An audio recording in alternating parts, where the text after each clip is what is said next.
반갑습니다, 구독자 여러분. 온정동의 얽히고 설킨 비밀들이 드디어 골마터지며 파란을 예고한 19회. 이번에는 단순히 갈등이 깊어지는 단계를 넘어 인물들이 쌓아온 거짓의 성벽이 무너져 내리는 과정이 아주 처절하게 그려졌습니다. 특히 희생과 배신, 그리고 엇갈린 혈연의 촉이 맞물리며 시청자들의 숨을 멎게 했죠. 지금부터 19회의 핵심 장면들을 다른 각도에서 심층 분석해 볼까 하네요. 1. 탄도라의 상자와 핏줄의 이끌림. 세리가 그토록 꽁꽁 숨겨왔던 과거의 파편들이 은빈의 호기심 때문에 세상 밖으로 나올 뻔했네요. 화장품을 훔쳐 쓰려던 은빈이 발견한 그 정체불명의 보자기 상자. 세리는 비누 세트라고 둘러대며 위기를 모면했지만 그 안에는 버려진 친딸 민서의 어린 시절이 고스란히 담겨 있었습니다. 죄책감에 짓눌린 세리가 상자를 창고 깊숙이 밀어넣는 행위는 마치 자신의 과거를 영원히 매장하고 싶은 심리를 대변하는 것 같아 참 씁쓸했네요. 흥미로운 점은 선출의 예리한 감각이었습니다. 동숙이 새로 인수한 고깃집에서 알바생 민서를 마주한 선출은 왠지 모를 나치금에 시선을 떼지 못했죠. 동숙은 대수롭지 않게 넘겼지만 세리의 남편인 동익의 동생 선출이 민서에게서 형수의 젊은 시절이나 혹은 묘한 혈연의 기운을 느꼈다는 것은 앞으로 민서의 정체가 밝혀지는 과정에서 선출이 결정적인 역할을 할 것이라는 복선 같네요. 민서가 은빈과 술을 마시며 점점 온정동의 내부로 깊숙이 침투하는 모습은 긴장감을 고조시키기에 충분했습니다. 2. 꼬여버린 로만스, 황주아의 위험한 침묵. 로맨스 라인에서는 황당하면서도 안타까운 오해가 불거졌습니다. 선혜와 성미가 주아의 남자친구를 현빈이 아닌 준혁으로 오해하게 된 것이죠.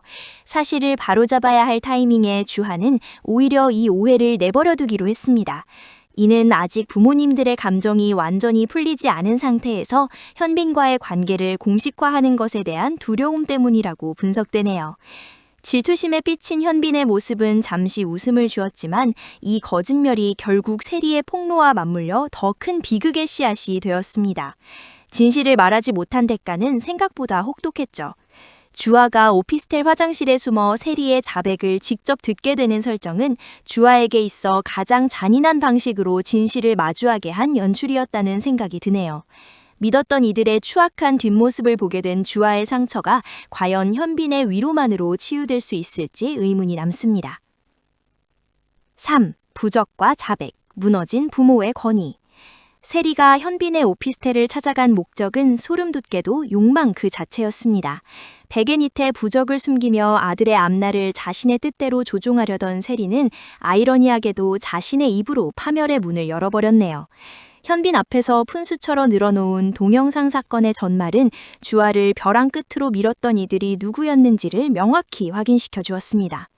분노한 현빈이 동익을 향해 쏟아낸 일갈은 이 드라마에서 부모 세대의 위선에 던지는 가장 강력한 메시지였다는 생각이 드네요.